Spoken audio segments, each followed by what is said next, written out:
നമ്മുടെ കാലിലേക്കുള്ള രക്തയോട്ടം കുറഞ്ഞോ എന്ന് നമുക്ക് വീട്ടിൽ തന്നെ മനസ്സിലാക്കാൻ സാധിക്കുന്ന ഒരു പരിശോധനയാണ് നമ്മളിന്ന് കാണിക്കുന്നത്. ഇപ്പോൾ പ്രമേഹമുള്ളവർക്ക് കാലിലേക്കുള്ള രക്തയോട്ടം കുറഞ്ഞു വരും. അതിന്റെ ഭാഗമായിട്ട് കാലിലും മരവിപ്പ്, തരിപ്പ്, അതുപോലെ തന്നെ ചുട്ടുനീറ്റം ഇതുപോലുള്ള പ്രശ്നങ്ങൾ ഉണ്ടാവും അല്ലേ. അപ്പോൾ ഇതെങ്ങനെയാണ് ചെയ്യുന്നത് നോക്കാം. നമ്മുടെ കാലിന്റെ തള്ളവിരലിന്റെ നഖത്തിൽ നമ്മൾ നമ്മുടെ കൈ കൊണ്ടൊന്ന് ഇങ്ങനെ പ്രസ് ചെയ്യുക.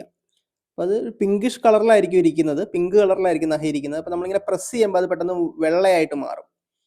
അതിനുശേഷം നമ്മൾ പെട്ടെന്ന് കൈ റിലീസ് ചെയ്യുന്ന സമയത്ത് വീണ്ടും അത് പെട്ടെന്ന് തന്നെ പിങ്ക് കളറായിട്ട് നഖം മാറണം. അതേസമയം നമ്മൾ കൈയെടുത്ത് കുറേ സമയത്തിന് ശേഷവും അത് വൈറ്റ് കളറായിട്ട് തന്നെ നിൽക്കുവാണെങ്കിൽ നമ്മുടെ കാലിലേക്കുള്ള രക്തയോട്ടം കുറഞ്ഞു തുടങ്ങിയിട്ടുണ്ടെന്നുള്ളതാണ് നമുക്ക് മനസ്സിലാക്കാൻ സാധിക്കുന്നത്. കാപ്പിലറി ഫില്ലിംഗ് എന്ന് പറയും ഇതിന്.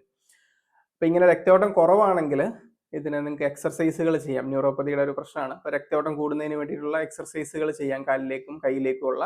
അതുപോലെ തന്നെ ആയുർവേദത്തിൽ നമ്മൾ ഉപയോഗിക്കുന്ന പല രീതിയിലുള്ള എണ്ണകളും ഈ സർക്കുലേഷൻ കൂട്ടാനായിട്ട് സഹായിക്കും. പിന്നെ ഇത് വളരെ സിവിയർ ആയിട്ട് രക്തയോട്ടം കുറഞ്ഞ ആളുകളിൽ നമ്മൾ ആയുർവേദത്തിൽ ചില മരുന്നുകൾ ഇതിനോടൊപ്പം കൊടുക്കാറുണ്ട്.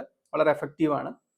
അപ്പോൾ ഇത് ചെയ്തു നോക്കുക. ഈ എക്സർസൈസിന്റെയും അതുപോലെ തന്നെ എങ്ങനെയാണ് മസാജ് ചെയ്യുന്നതിൻ്റെയും എന്നുള്ള വീഡിയോകൾ ഞാൻ ചെയ്തിട്ടുണ്ട്. അതിന്റെ ലിങ്ക് ഷെയർ ചെയ്യുന്നുണ്ട്. താല്പര്യമുള്ളവർ കണ്ടു നോക്കാവുന്നതാണ്.